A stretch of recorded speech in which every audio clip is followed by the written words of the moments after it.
Okay, then I would like to introduce Sarah Potvin. Professor Potvin is a digital scholarship librarian at Texas A&M. She specializes in working on digital projects that are hosted and maintained by the university.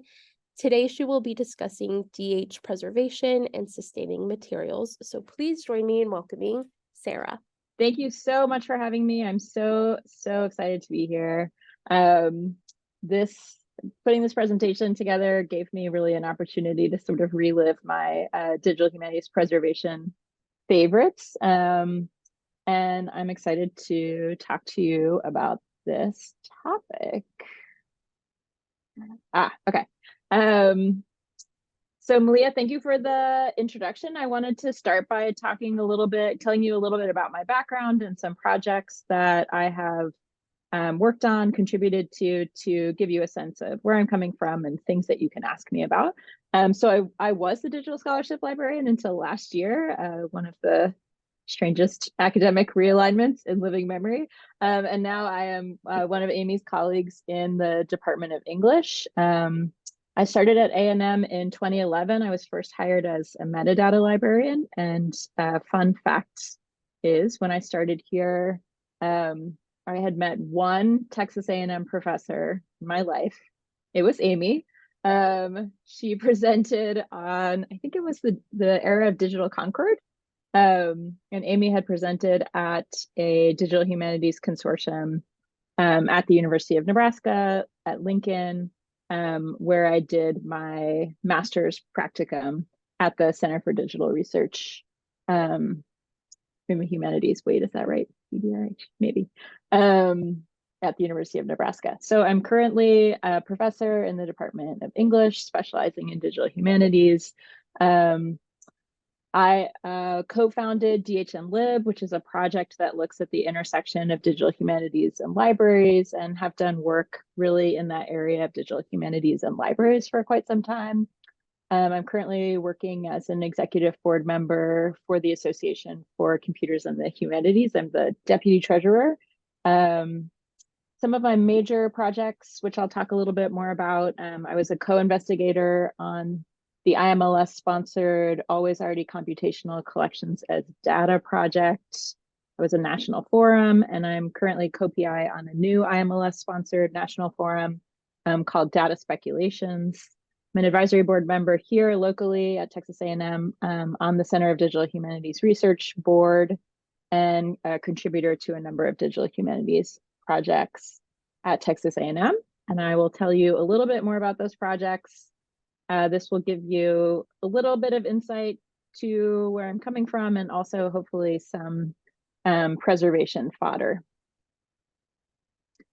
So one of my longstanding involvements here at Texas A&M is somewhat adjacent to the humanities. It focuses on specimen imaging at our biodiversity research and teaching collection. So this is a large digital library, not of texts or of images. Well, yes, of images, but the images are of animals. They're specimen imaging. I have worked with PIs, Kevin Conway, Heather Prestridge here at Texas A&M and across University of Florida, dozens of other campuses on this large 3D scanning effort called Open Vertebrates, which is an attempt to digitally represent in 3D a huge range of vertebrate specimens. There's one of them there. In recent years, I've also contributed to Dr. Andrea Roberts' project, the Texas Freedom Colonies Project. Some of you may be familiar with this amazing, wide-ranging, ongoing project. I'm not the right person to represent this project. I have made very minor contributions to it, but I wanted to mention it in part because this is a public humanities project built by a community planning professional with a broader preservation goal. So today we're mostly going to be talking about this question of how digital projects can be preserved, but I wanted to briefly mention the Texas Freedom Colonies Project as itself a preservation project that has a goal of preserving communities descended from emancipated people in Texas and the broader US, cemetery preservation. So and achieving that preservation through intangible heritage, things like storytelling, documentation, and mapping, but also tangible heritage in terms of hazard mitigation, and preserving tangible heritage sites and objects. So that question, what does digital humanities seek to preserve, perpetuate, and sustain? I think this really remarkable project is an example of preservation that's happening at digital humanities as one of the core goals of the work, as opposed to a project that produces something that then needs to be preserved. So I think a pretty remarkable example of a preservation forward, preservation focused project. So I mentioned for a number of years, I worked as a co-investigator on this IMLS sponsored project called Always Already Computational Collections as Data. IMLS is the Institute for Museum and Library Services, and they sponsor projects that are aimed at advancing work in museums and libraries. So Collections as Data fostered a strategic approach to encouraging reuse of collections to support computationally driven research and teaching, put in somewhat simpler terms. We were noticing as digital librarians and stewards that libraries were producing digital libraries that essentially continued to be locked down in the way that print collections were. So if you were reading a book that was a digital book, you were reading it in a page turner. There was a lot of work that had been done to try to recreate the affordances of print in digital form. And that served a very particular need and continues to serve a very particular need. But this project asked whether and how libraries could begin to think about digital collections that could be computationally used and accessed. So instead of the book in the book turner, what if the book was delivered as a text file in a corpus of other text files that allowed you to really look across collections at a different scale?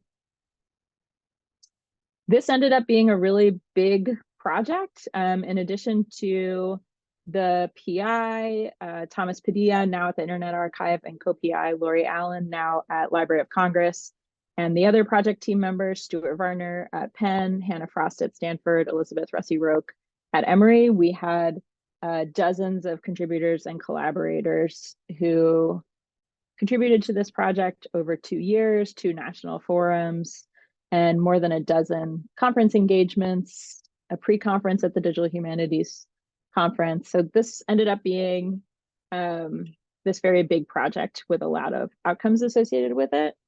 And I want to mention it in part to introduce the idea of collections as data, if that hasn't come up yet in this group, because it has particular preservation needs associated with it. So one of the things that this project did was encourage efforts that looked like things like OPEN, which is an effort to provide content via bulk download. So PEN with the Rare Books Library, or the data that is behind the Documenting the South. I'm forgetting that giant digital project there. PEN had this effort to really bundle and make accessible for bulk download digital content. And then there were also efforts such as this one from the Harvard Art Museum to provide content via raw API. So this was more aimed at computational use that would be happening at a larger scale. Via tooled API, this is an example of IIIF. I'm going to kind of breeze by these because this is a little jargony and technical, to say that the sort of things that these sorts of data streams, tooled API, raw API, bulk download, can help with are projects like Tim Sherritt's The Real Face of White Australia. So this is a large digital humanities project that is relying on portraits extracted from government documents using face detection script. This is a sort of project that is possible to do at scale because of collections that are provided computationally as data, as opposed to locked down in that sort of page turner, image turner mode. I'm currently working as co-PI on this project called Data Speculations, which is seeking to establish an alternate version of the future, a vision of the future where libraries can steward large collections of copyrighted cultural data to directly support their user communities.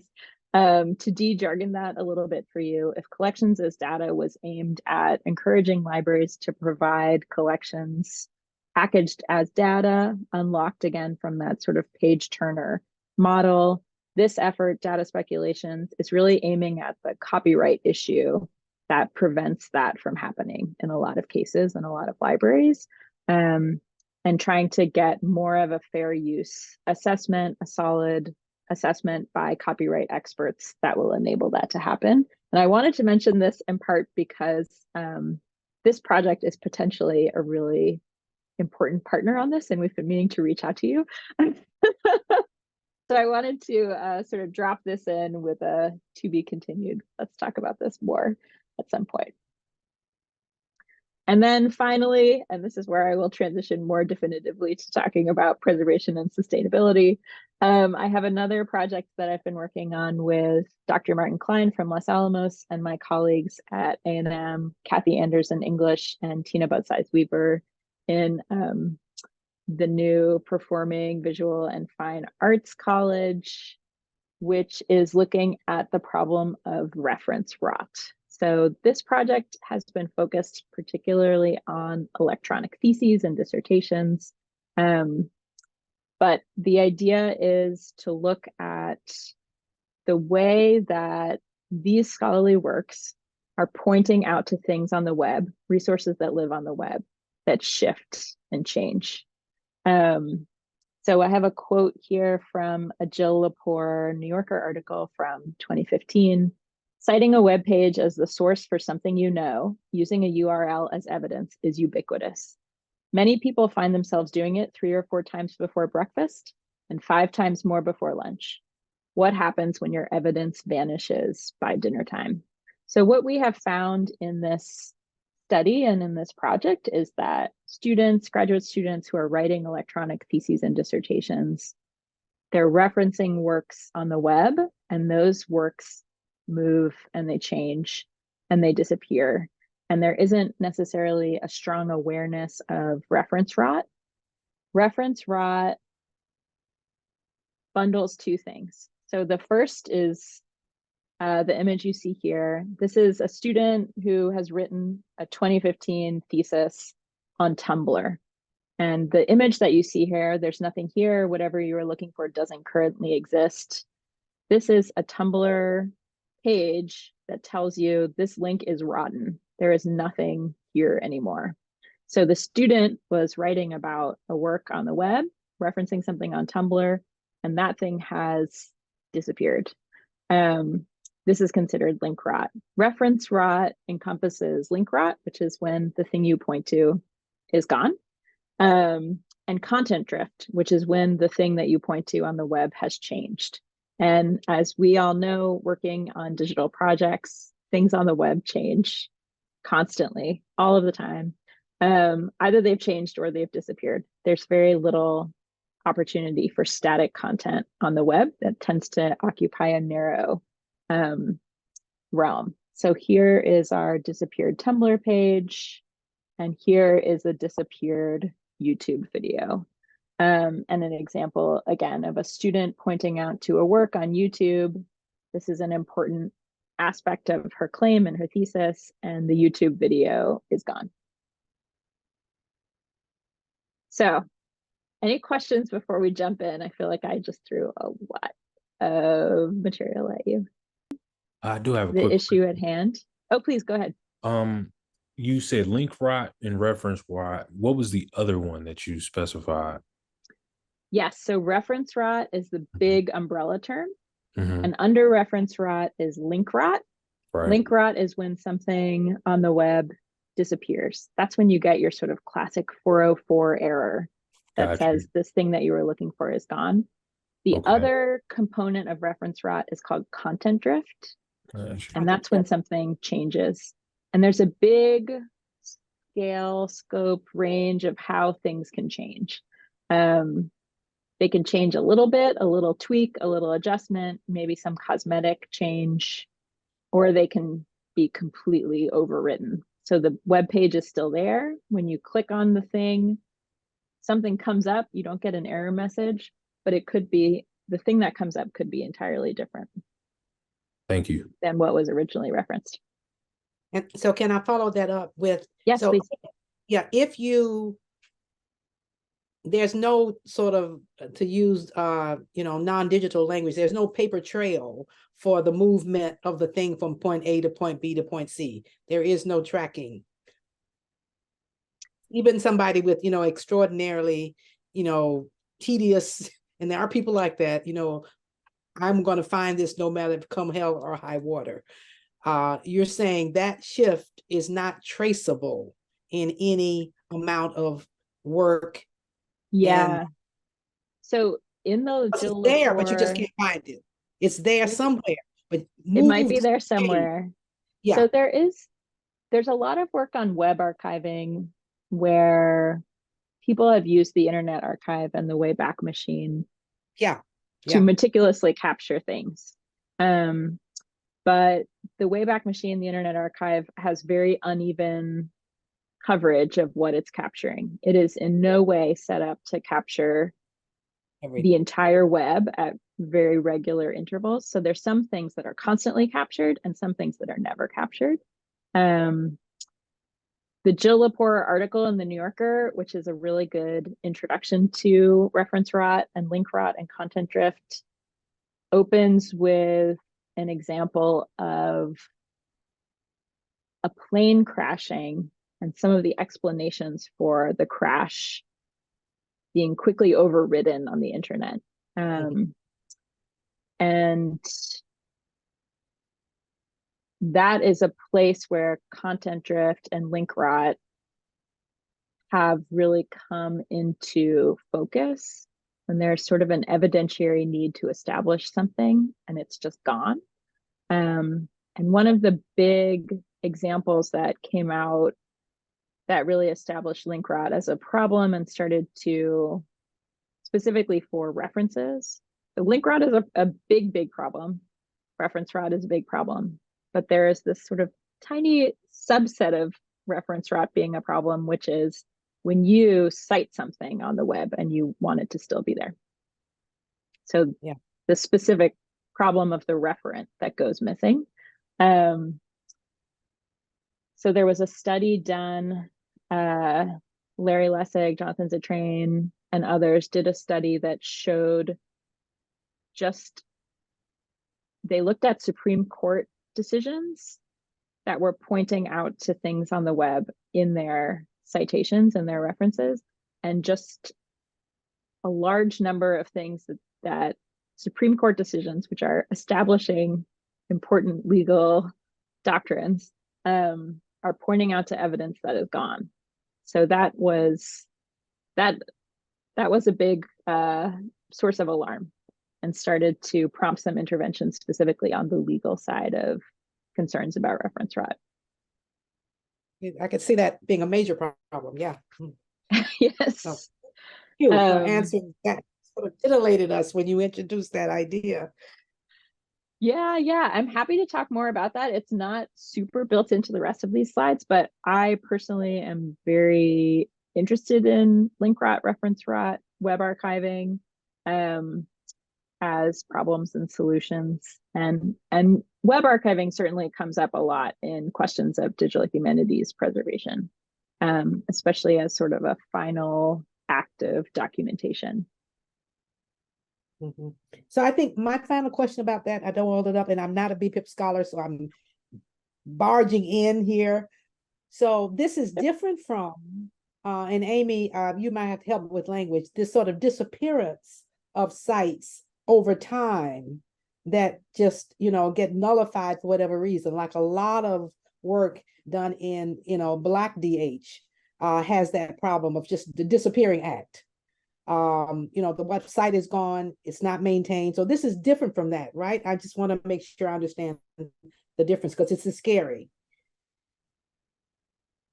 So are those two, is there a relationship between what you're describing and that older practice that occurred and that that's been around for quite a while? I was just thinking, yeah, the relationship is there, but I think they are two distinctive problems, right? And I found that I posted the Voice of the Shuttle project I've worked with, and sometimes you could find the things, but to get them was like really complicated and everything had been moved. And, I was thinking about this even with my own project. We're going to move Millikan off of the server it's on. And so what will happen with everything that points to the old project, right?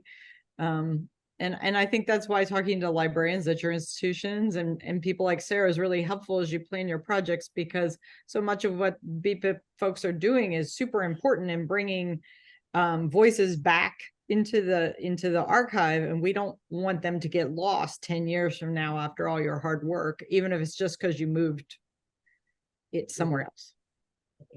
Thank you. I'm done.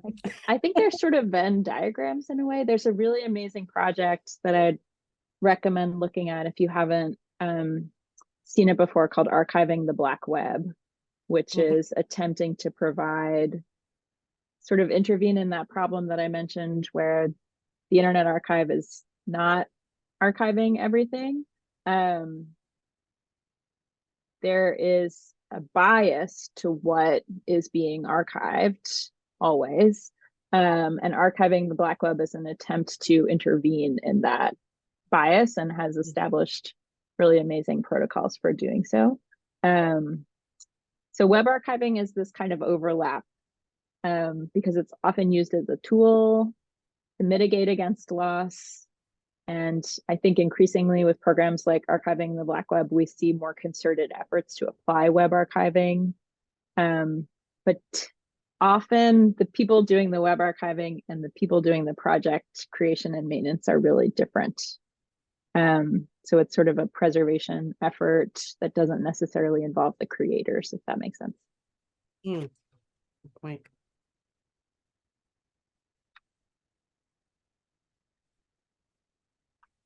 So I actually wanted to launch into this core part of this talk, digital humanities, sustainability, and preservation, with a question for you, which is, as scholars, what scholarship have you produced and what roles have you played in ensuring that your scholarship is preserved or sustained?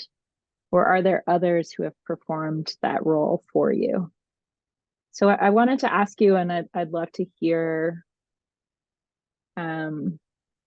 experiences and responses on this. I know today we're really going to be focused on digital humanities preservation and sustainability, and specifically digital products and digital projects. But as scholars, what have you produced? Where does it live? Who takes care of it now?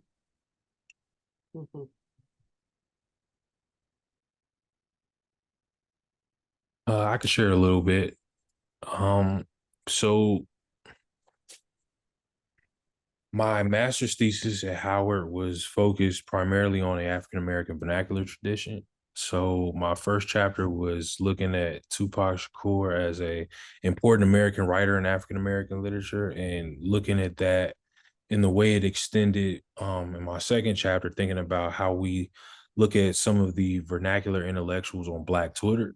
So I was kind of focused on some of the memes and some of the and the tweets, coupled with the memes, seeing what maybe comedic effect they had, seeing in what ways that they produced, in what ways they work within the signifying tradition. If we think about Geneva Smitherman, and then more importantly, thinking about how it helps us enhance how we read African American literature, right? But in my research at the time, this was, I want to say 2017 or late 2016, 2017. I was mainly focused on just trying to screenshot everything I could in terms of, one, making sure it was useful to, in terms of formatting it on to the grad school's principles, so I could turn in my thesis correctly. But I think more importantly, like, now that that time has passed, I know I have multiple drafts and iterations of my work from that chapter, with some of the screenshots that I used or didn't use. But that ultimately just lives on my computer. And I know it's been a mass exodus on Twitter and other social media platforms where folks are deleting things out of their archive just because it doesn't really respond to the cultural moment we live in now. So I understand that fully. So I'm not sure how I'm able to preserve this other than the drafts that I have currently on Google Drive. So yeah, that's really my kind of experience with it all.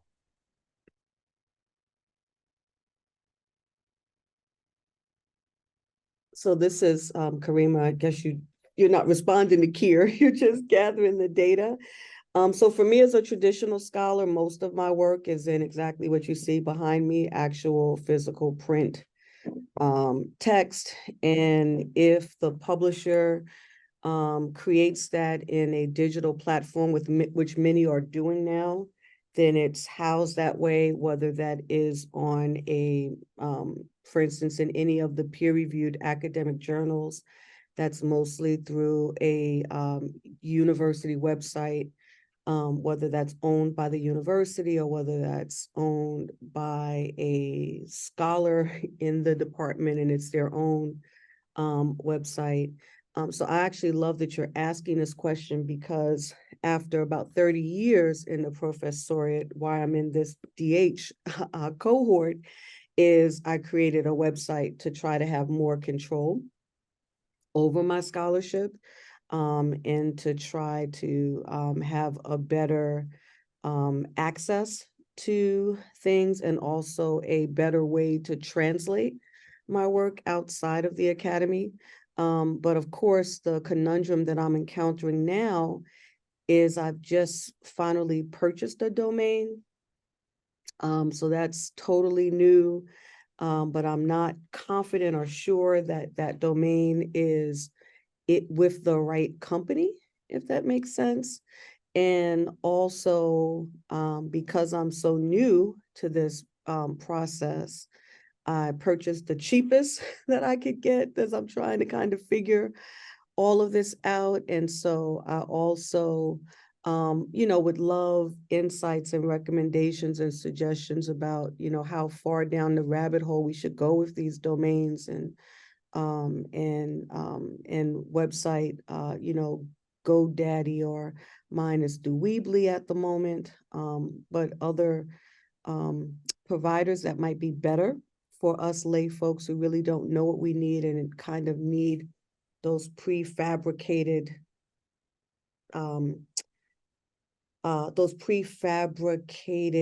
designs that we can just kind of plug the stuff in, as opposed to some more sophisticated web designers that can create their, really be super ingenious in creating the coding of what the thing looks like. So that's me, and I'm still finding my way, I think, because as we talk more about copyright and making things publicly available, so the open access. So I now realize that I'm entering into and having to enter into that conversation as well with my previously copyrighted published work that's now in instruments that are moving to open access. And what does that mean in terms of my access to it? What does that mean in terms of my ownership, my intellectual, my license to it, or my control over it as my intellectual property? But then also, what does that mean when I want to get it and do something else with it? These are both such amazing examples. I think one of the commonalities I see between them is when you're writing a thesis, when you're publishing a book, the preservation work around that scholarship happens institutionally. So if I want to read your book or read your thesis, I can go to a library or go to the Howard repository or the Howard archives to get access to the thesis. And when you do that work, you're operating within the constraints, but also the very helpful guidance of things like graduate offices and publishers who are telling you, in order for this to be preserved, in order for us to make it accessible to people, you have to follow these guidelines. And now when you're entering a digital space, it's sort of a little bit of a wild west of decisions that have to be made. And Karima, I think you're bringing up the example of copyright issues and having to negotiate previous publications is such a common challenge and barrier. And Kier, your question about preserving social media as you're writing, I think that's something we saw come up again and again in this small study that we did on performance studies master's theses, where the graduate students writing these theses are doing really cutting edge work. In some ways, it's the only record of a particular area of study. You're the only person who has written on this, and it becomes available really quickly through that really fast master's thesis process. But the things that you're referencing, then there are these questions about privacy and ethics in terms of how that social media is presented and preserved, and what work you personally have to do to make sure that others can access the material that you're referencing, gets into questions of validity and reproducibility with research really quickly, especially with the reference area. Does anyone else have thoughts they want to share on their own scholarly preservation practices thus far and how they might be shifting with the move into digital humanities? Okay, I will happily keep talking. Please keep these questions in mind, though. I think Sarah, having a little... Oh, can I please go throw ahead, one Amy. idea out there that you and I have talked a lot about in terms of print scholarship? So my first book was published open access in the University of Michigan Press. In fact, the edited collection did the same. And since then, I can actually pretty clearly document how much open access increases use of the materials and citations. And so I've been putting all of my articles up open access, even ones, that you have to get special permission from your journal editors. You can put up like an early version often, but I can see through our institutional repository. I put them in our library institutional repository where they're going to handle the PDF, and I can see the downloads, and I know for sure from both downloads and citations that they're being used around the world. And what's exciting to me is they're being used in places where they may not have a lot of budget to get behind paywalls, but by putting it up, I know that people are able to use material that they otherwise would be cut off of. And for most of us who do print scholarship, all you all, these are possibilities to think about getting your work out there and used. Yeah, I think, in library school, the sort of classic setup is this question of, do you value preservation or access? Sometimes they're in competition, and often, the thing you want to end up arguing is that they really support each other, that things that are being accessed are more likely to be preserved. One of these cornerstone ideas, lots of copies keep stuff safe, this is an actual acronym in libraries. It's called LOCKSS. Lots of copies keep stuff safe. This idea that if you are publishing your preprint somewhere, that means it's being backed up across multiple systems, and that institutionally supported preservation is really the gold standard for making sure that things are still there. It's very, very challenging to preserve something personally. It has to be done collectively. Okay, so I'm going to launch in a little bit more here. And also just seed this. I think this came out a little bit in discussions about link rot and content drift, but and I think this is an Elika Ortega construct. I should reference her for this. Asking truly, what is more ephemeral than a website? And digital humanities is not just websites. I don't want to sort of overemphasize the maker bias in digital humanities, but digital humanities often involves very ephemeral things like websites.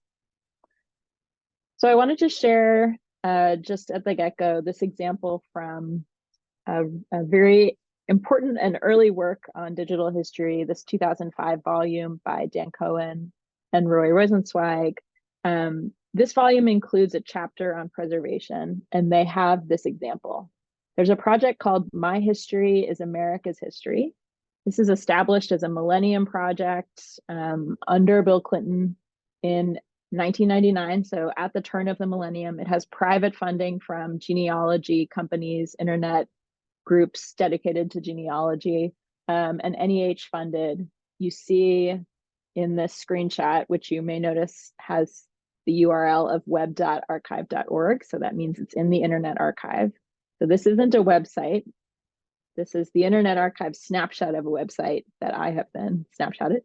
A Millennium Project of the National Endowment for the Humanities. So this project involves hundreds of personal essays, guides to family history. You can see in the side, Kids Corner in the classroom in your community, about my history, tell us your favorite family story, read America's story, build a family tree. This huge, very deeply invested website disappears in 2002 because NEH funding runs out, administration turns over, and Dan Cohen and Roy Rosenzweig say there are only 4 essays out of the hundreds of essays that were posted to this website that happened to be captured in the Internet Archive.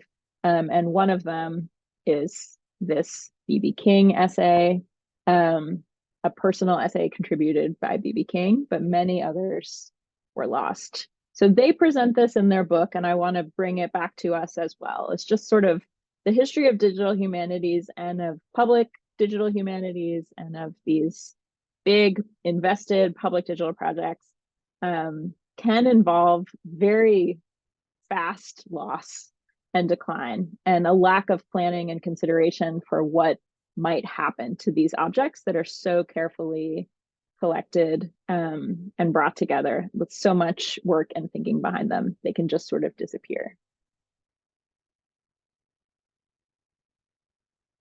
There's this influential, also somewhat early concept coming out of digital humanities by Bethany Novitzky and Dot Porter, the idea of graceful degradation. This comes out in 2009, I believe. There's a digital humanities presentation about it at the conference and a survey.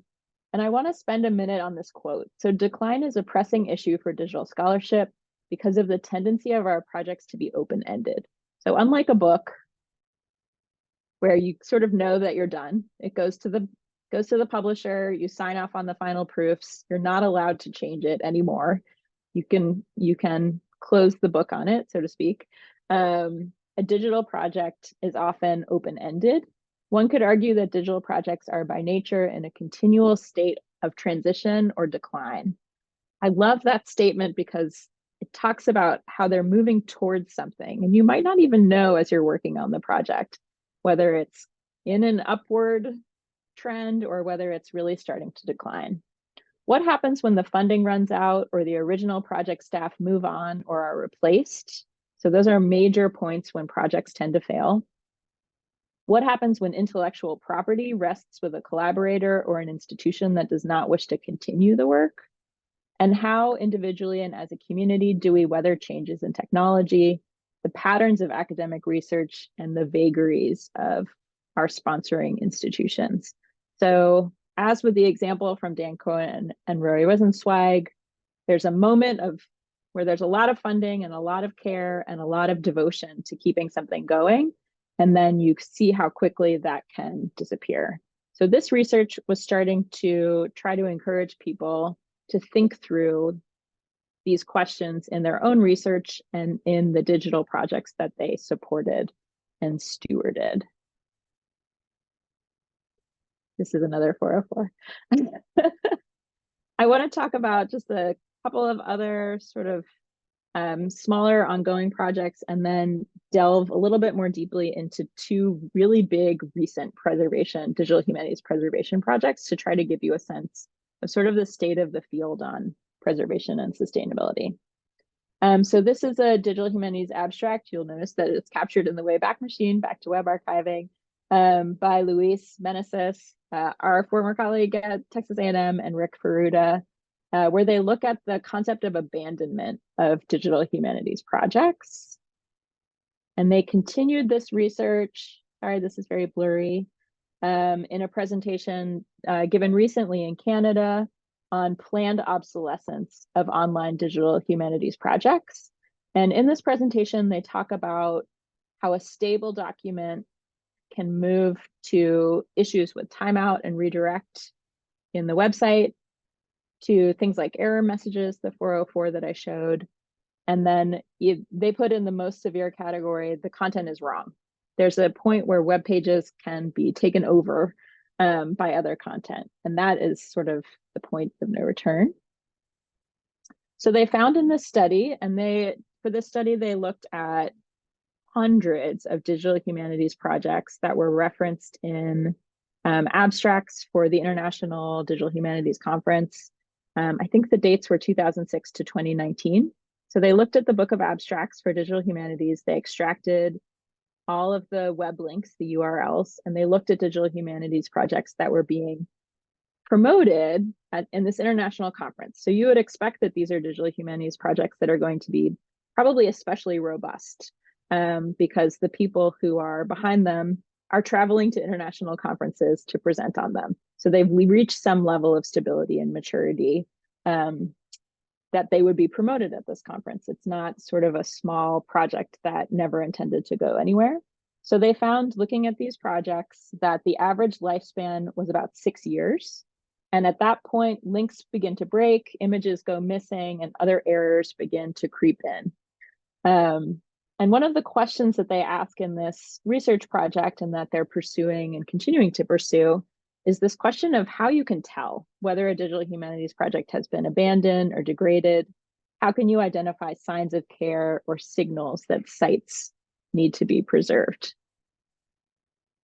So I think this is a super fascinating research project. It is coming from the angle of computer scientists and stewards who are looking across projects and trying to find signs of health. And I want to give an example in greater depth of two recent projects that have a slightly different angle and emphasis to them. So I'm going to start by talking about Sustaining DH, which is an NEH-funded project that's gone through multiple phases, and then talk about the Endings project, which I think just recently ended. And this is a Canadian project sponsored by the SSHRC. Amy, do you remember what that acronym is? Social Science and Humanities Research Council? Okay. That's exactly it. Yep. Shirk. I'm ready to become Canadian. So first, Sustaining DH. So Sustaining DH is an NEH Institute for Advanced Topics in the Digital Humanities. It received funding through National Endowment for Humanities through their institute stream.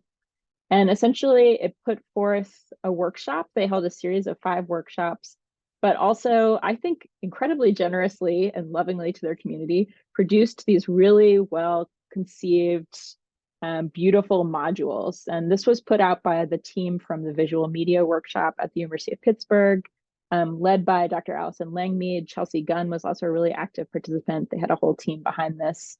And it was based on the Socio-Technical Sustainability Roadmap, which I mentioned. I think one of the interesting things about this project is where it came from. So this started out as a project that was trying to figure out what to do with a digital humanities project that launched in 1996 at the University of Pittsburgh. The project is called Images of Medieval Art and Architecture, but it is lovingly known as MedArt, medieval art. And they had this challenge at Pitt. This project had persisted for 2 decades. There were significant changes to the surrounding digital ecosystem. And this team from Pitt was trying to figure out what to do with this project. This is a familiar problem for institutions. They have a really long-standing project. There's been a lot of investment in it, a lot of changes in the project team, and there's a question of what to do with the project. And you'll see from the screenshot, this is last updated in 2006. At the point that they received NEH funding to work on preservation and sustainability on this project, the site had sort of not changed in a long time. It was due for an overhaul.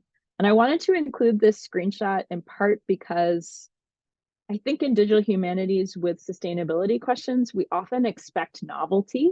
We expect websites to look like they were just made with all of the latest sort of visuals and everything looks like it was freshly updated just yesterday. And often we have projects like this that have an incredible amount of research and thinking and collecting and digital experimentation behind them. But readers sort of struggle with what to do with something that says it hasn't been updated in that amount of time. There's something in our digital literacy brains that says this website looks wrong, in a way that if you look at a book from 2006, it doesn't look like something that needs an intervention. So they put out a very fascinating report if you ever find yourself with a few extra hours to kill.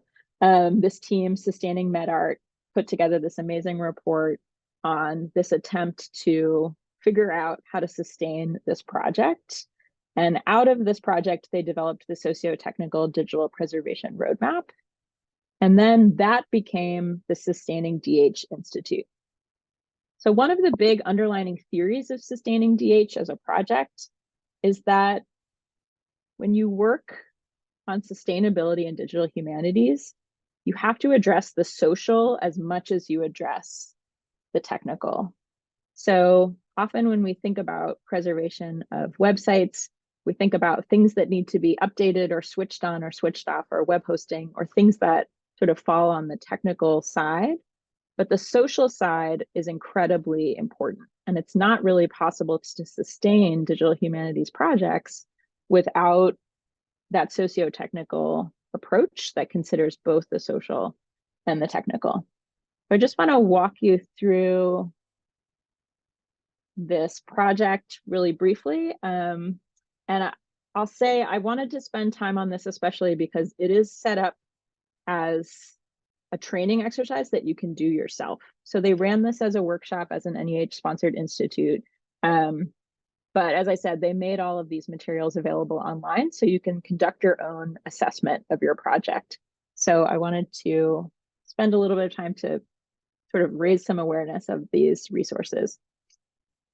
So as you see, they have this multi-section module, starting with project survey, moving to consideration of staffing and technologies, and through digital sustainability plans. And they start off with this project survey that asks you to delineate the scope and sustainability priorities for your work. They're asking questions like, how long do you want this project to last? Who is this project for? This gets into the question of designated communities and affects your plans for preservation and sustainability.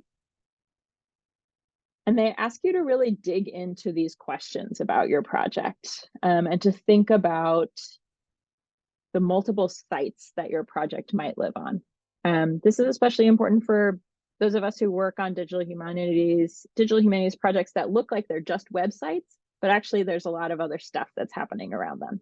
So what this does in a way is really encourage you to think about your project more broadly and holistically. And in this example, they're asking you to think about sites of production.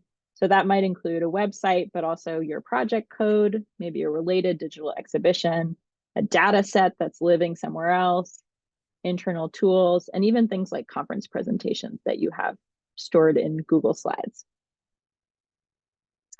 And these are some of the sort of ethics and theory that they're promoting through this project. The idea that sustainability goals are not one size fits all, that not everyone has the same goals. And perhaps more importantly, that even your own goals are going to change over time. So they're really trying to encourage and set up this idea of a life cycle approach that involves constant revisiting of what your goals are for the project. And I think because these modules were built out based on that really deep experience with MedArt, they're coming from a place where they understand how projects go through sometimes waves of development and investment, and then other things come up, a lot of things that have happened in the world that might pull you away from a laser focus on whatever it is you're working on with your project. And also that staffing, funding, technologies, and goals, that they will change. So it's really trying to set up a model that says, all of this is going to change. Whatever plan you thought you had going in It's important to have a plan, but it's also important to revisit that plan. One of the things that they set up are sort of categories for things like lifespans. So they suggest, and they have examples associated with these. So it might be that you're working on a project that you think is sort of a short-term project. You want it to be available and be active for a certain amount of time. And then you're ready to let it go into that phase of graceful degradation or planned obsolescence. Maybe it can just stay as it is. Maybe you've made sure that the files are backed up somewhere, and otherwise there's no plans to continue to develop the work. There are also ideas around projects that you might expect to eventually retire. So the example that they provide for this is someone who maintained this website, Jim Zwick, on anti-imperialism in the United States, and did not want to have a sustainability plan linked to the project. When the PI died, the project went away. So there was not an expectation there that the project would be sustained after the death of its creator. And then they have an example of projects that are expected to live forever. So the Perseus project, the Perseus Digital Library, which at the moment that they wrote this was hosted by Tufts. I'm not sure if it still is with Greg Crane's move to Europe. And they use this amazing concept that I wanted to sort of read to you about, which is called book time. They talk about projects that are slated to last forever as living on book time. They will last for as long as possible with no retirement date. So book time is a term that we have coined to denote a project lifespan equivalent to as long as a paper-based codex could last in the controlled professional conditions of a library. And they make the distinctions that books also don't last forever, that of course we are all mortals on this earth, and the materials that we create, all of our work also has a mortality associated with it. So even as they talk about book time and this idea of a project that is expected to endure, they acknowledge that everything ends. I wanted to pinpoint Laquanda Onyeme, was a participant in one of these DH sustainability workshops. And she wrote this really amazing post on her website for her project, WAC plus lib. And I wanted to read from it a little bit because I think it gives some insight into how DH sustainability functions. Here's a picture of her working on her project whiteboard at the Institute. So she writes in this post, the talk is what I would describe as marital counseling. During the DH Institute, my co-founder and I had to engage in difficult conversations about the website. We were forced to take deep inventory and look inward from a range of areas: project scope, staffing, technologies, intellectual goals, designated communities, usability testing, sustainability. Many of us digital humanists see a need and we immediately launch into problem-solving mode. We jump into our projects with our teams with no discussion about the project's term or how to establish future access. We are not saying that WAC plus lib is going anywhere, but it gives Lauren and I a new, broader perspective to think about. So I think one of the things that Laquanda brought out really beautifully there is the idea that DH sustainability and thinking about DH sustainability, talking to your team about DH sustainability with your project involves, and this is really built into the Institute design, has almost sort of a counseling feel to it. You're really talking with your collaborators about what your goals are for the work, what your priorities are, where you might go, what level of commitment you're willing to put in. And these are hard discussions. And one of the things that the DH Sustainability Institute tries to prompt with these modules, and that they, I think, really actively encourage in the institutes themselves, the workshops themselves, is this very, I want to say, sort of lovingly, very generously facilitated model of thinking through what you want out of your project and being realistic about the life cycle of your project. So that is the DH that's the Sustaining DH project. It's a little bit confusing. It's also called the Techno-Social Roadmap related to sustaining MedArt. It has a lot of sustaining names associated with it. But the PI is Allison Langmaid from Pitt.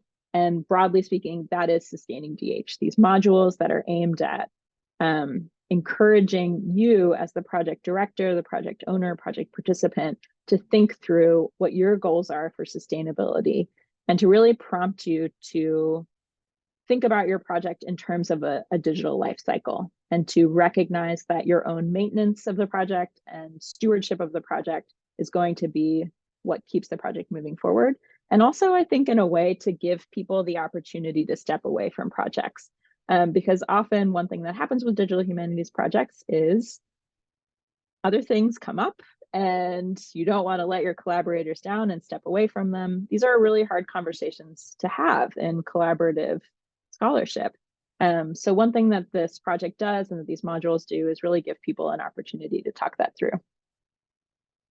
So the Endings project from the University of Victoria, this just concluded. This is the Canadian DH Sustainability Project, has a slightly different angle, a slightly different goal. I think they talk about themselves as 3 researchers, 3 librarians, and 3 programmers on the team that are all orienting the project. So this project has a goal of creating tools, principles, policies, and recommendations for digital scholarship practitioners to create accessible, stable, long-lasting resources in the humanities.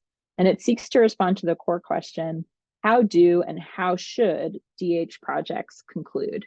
So where the sustainability workshops are focused on life cycle, but part of that is sort of reinvigorating a commitment to projects that might be ongoing. The Endings project is specifically focused on how to end a project and how to create projects that are preservation ready in many ways. So one of the ways, but it has a little bit of a dance. It's talking about endings, but thinking about endings in terms of preservation. So when you do come to the end of the project, not that the project disappears, the expectation is that something of that project will need to be preserved and shared, and that anyone who's coming to the Endings project for advice is looking for ways to ensure the preservation of key aspects of their project. So this project gives us principles for digital longevity. You'll see these were just updated in their final version, or their not final version. This is a version numbering that encourages us to think of ongoingness, version 2.2.1. Talks about digital projects as having 5 primary components: data, documentation, processing, products, and release management. One of the interesting things that this project does, which is a real departure from Sustaining DH, is it tries to ensure a mechanism for compliance. So it says, these are the things that you need to do for your DH project to be preservable as a website. Your code has to be validated, your links have to be tested, you can't use server-side scripting, you can't use backend database software. These are the things that they say, as you come to the end of your project, you must be compliant in this way, and then you can use their logo and sort of align with the project. So I thought this was interesting. In order to give your project's website the best possible chance of survival and to make it as easy as possible for a library, archive, community organization, or other memory institution, again, note institutional role and stewardship, to assume ownership of the site for long-term preservation or access, you should have a final state of your website in mind as you begin your project. For the purposes of your research, collaboration, or work, a dynamic website might make perfect sense during the duration of your project, but you should plan adequate resources, time, and funding to staticize your site, as well as to find a final long-term home for that site in a library, archive, etc. So this is sort of the off-ramp of a digital project. It says, we recognize that digital humanities involves technical experimentation. There might be technical components that don't play well with what preservation resources we have currently for digital preservation, but be aware that when you are winding the site down, when you're ready for it to be permanently preserved in sort of a fixed state, we have this compliance feel that you can earn by following our advice.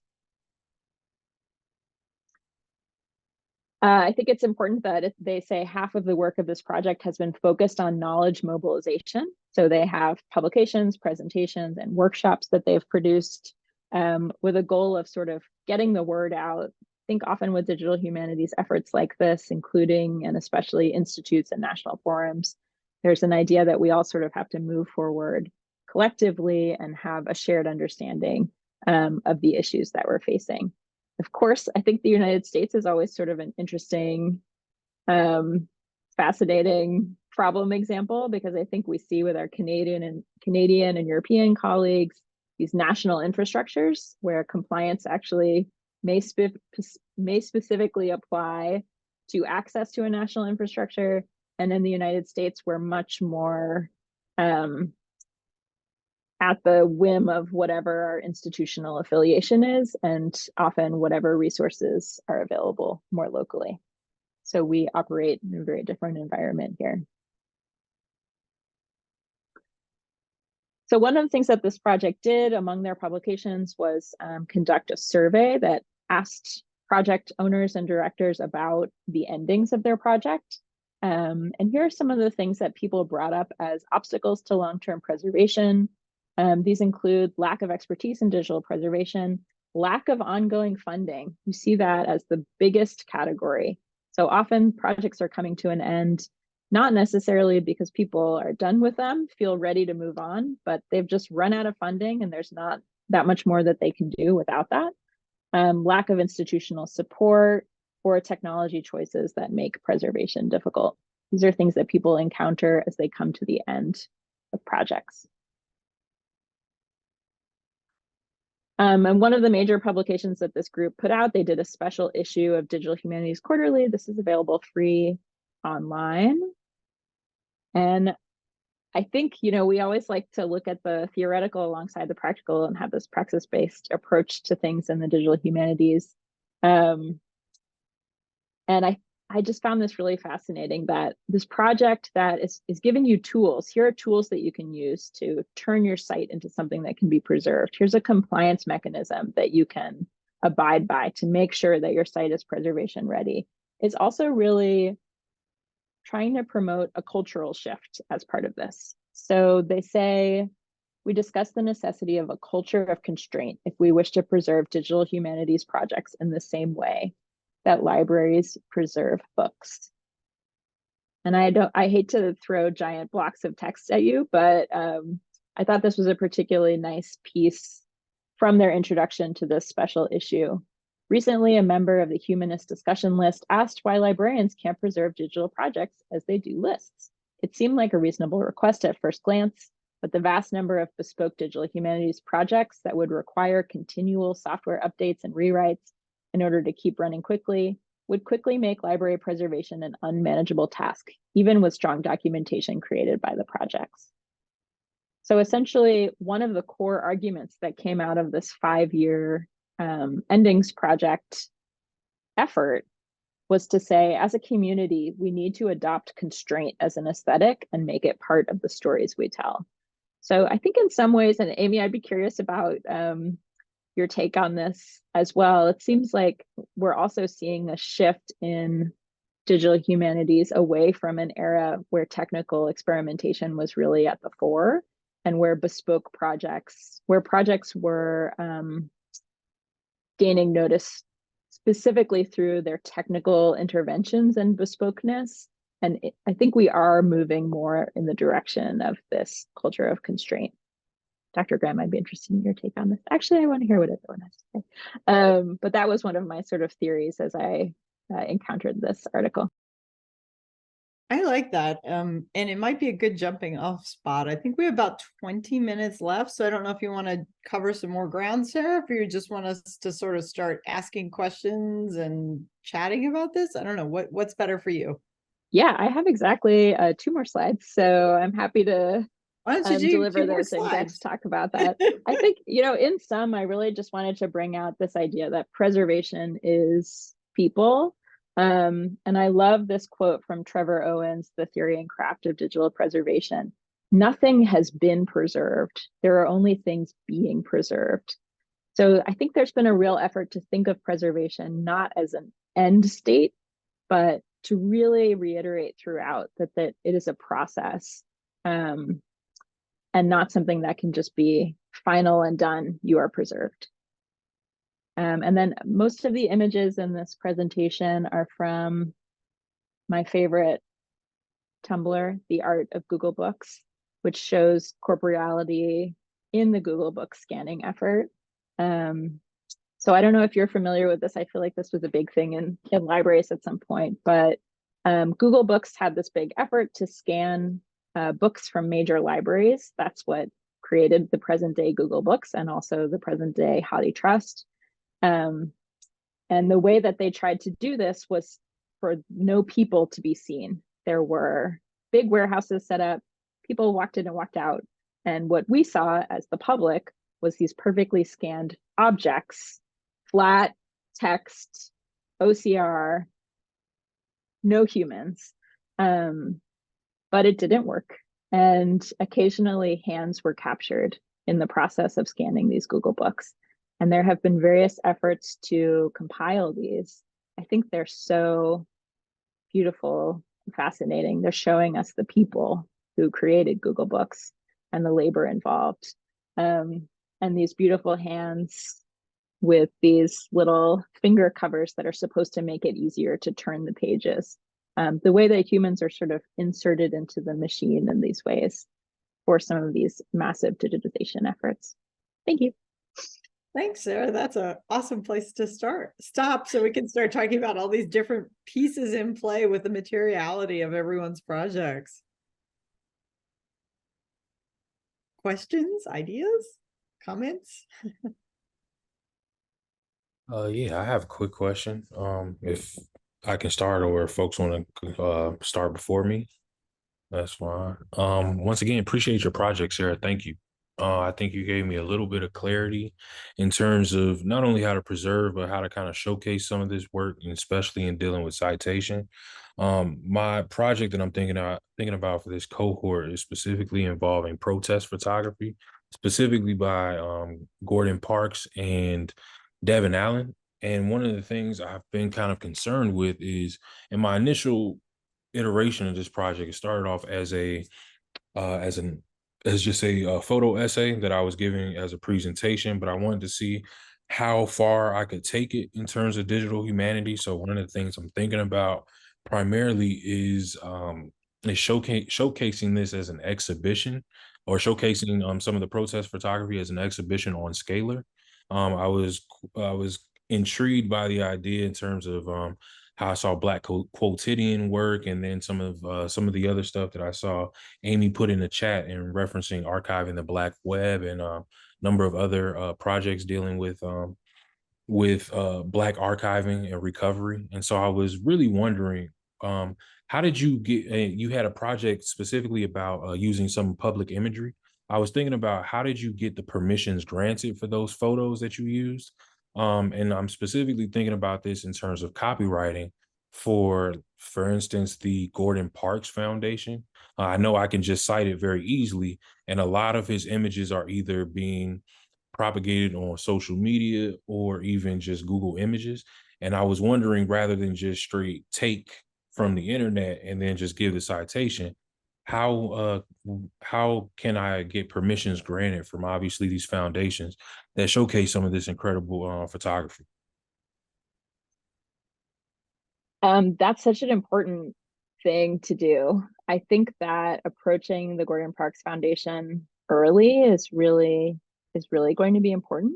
It's funny, when I was looking back at these Google Books hands, I was re-encountering some work about how quickly our understanding of how quickly we have shifted in what we think we understand about what can be posted on the internet. I think there was a moment where, I know when I was working on the DHNLib project, when we first launched, we weren't sure if we could link to things. We No. thought that might be a violation. of copyright. And of course, now that is so ubiquitous that no one would even imagine thinking that there could be a legal issue in linking out to something that wasn't yours. But I think especially when you're dealing with art photography and things that are administered and owned by a foundation and things that have legal, ethical, and I mean, I think with the Gordon Parks photography, it's sort of you're going beyond legal and ethical into this artistic right of the artist.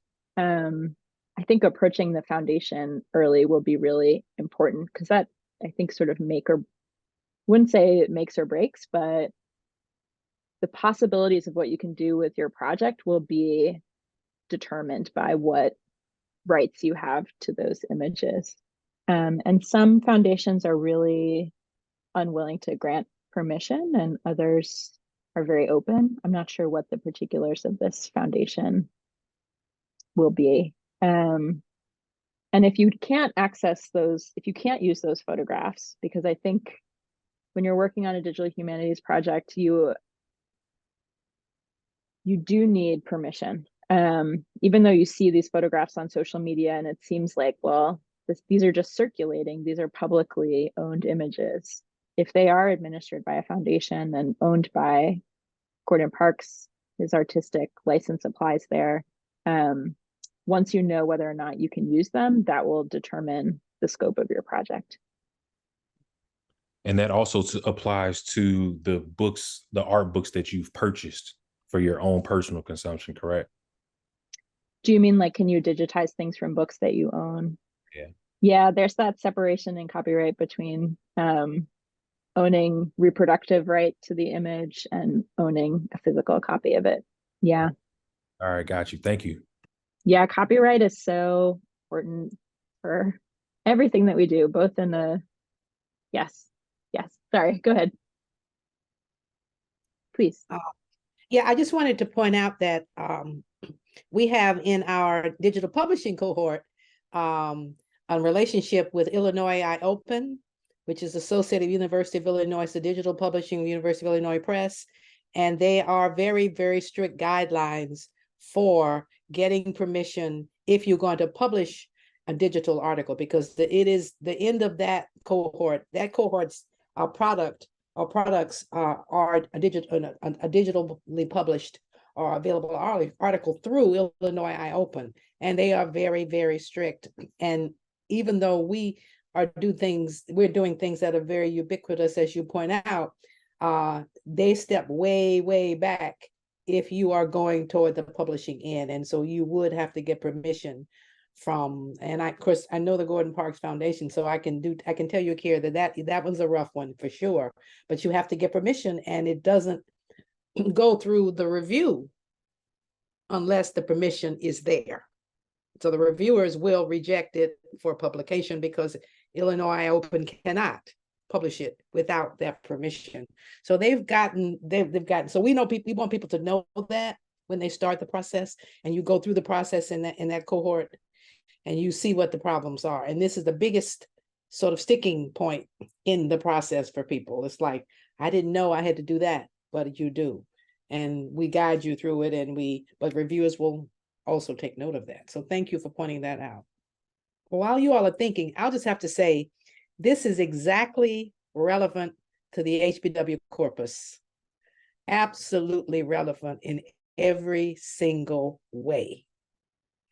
We started, and we're 40 years old. By 1987, we had maybe 1/8 of what we have now, but the issue of sustainability is very, very, and we do use this Pittsburgh model. We put it in every grant. We say that's what we're going to use, and we've been religiously associated with it for all of our grants. So thank you for being so on point. I mean, I'm sitting here just, my God, I gotta go back and look at every single thing you shared today. So thank you for that's so wonderful to hear. HBW's corpus. And Amy knows what I'm familiar with it, but yeah, this is so pertinent, so pertinent. the other thing to think about, and I want to throw this into the mix too, and Sarah talked a lot about this, is some projects are things you need to get through to get to other projects. Yes. You know, and that's, don't feel badly if you start a project and you might publish just something out of it, like an article, or you might get some initial visibility, and it just feels like, okay, the life cycle of this project has ended. There was a project Sarah and I worked on that we kind of were like, okay, we got what we needed out of here. We could forge forward, but that's not really what we see as our next step in our scholarly lives. It's taught us what we need to know. My early 19th century Concord project was like this, you know, I started it, it went somewhere, it didn't go all the way.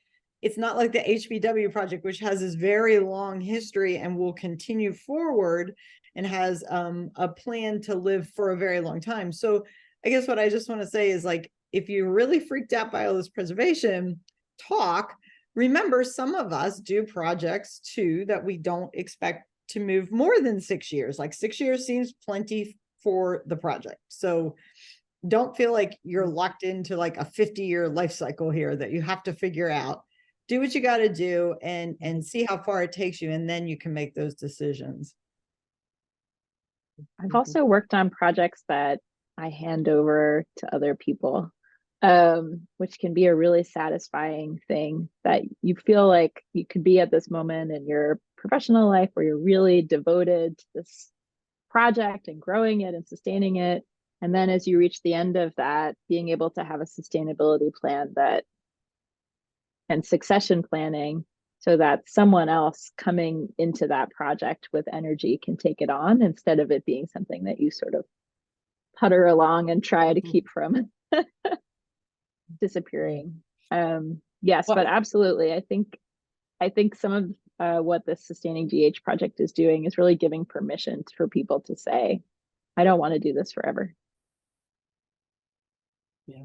Well, I appreciate the endings discussion very well. And again, it's relevant because, and for those of you in this cohort, you may or may not know, we actually did come to a decision, and it was a painful decision. We have one ending moment. We have a copyright date, and if a book was published up through 23, since this is our 40th year, we felt like, okay, that's where we will stop collecting. Any book published after 2023, we will not have in the database. So that moment, and that's a tiny step in my view, but I consider it, I mean, it was a crucial step, because we, there was no sense of, okay, what are the parameters here? But when you made that step, 2023, 40 years of collecting, we stopped with that date. So it was a kind of, you're right, it was kind of like a marriage. It was like, we won't fight for that anymore. We got it, we understand it. So I really appreciate the sense that that's moving in the right direction. It's not a complete story, but it is moving in that right direction. Just when we were talking about, preservation in general, I think what stood out to me the most was the idea of book time. And it made me start thinking of how we have preserved actual books in the past, some of the books that we still have now, and what that has looked like in the process. And I was thinking of possibilities, like, is it possible that we start thinking of preserving DH or preserving DH resources in terms of like updates and navigating into whatever the new technology is. Because I was also thinking of like social media sites and how a lot of them have stayed relevant over the years because they keep adopting to whatever it is that is happening in the society.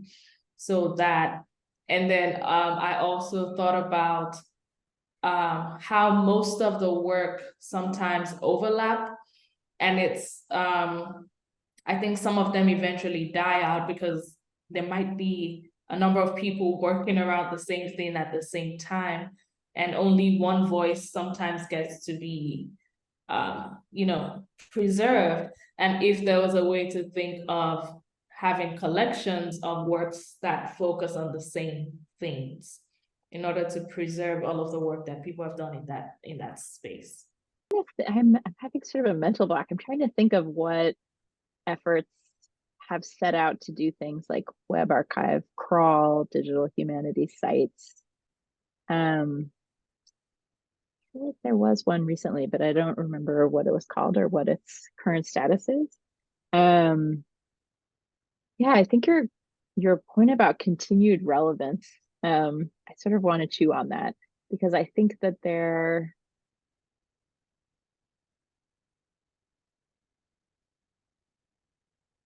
I think that happens with digital humanities projects and with other projects, that they can continue to adapt and change, and where there's a model where things are continually updated and revived.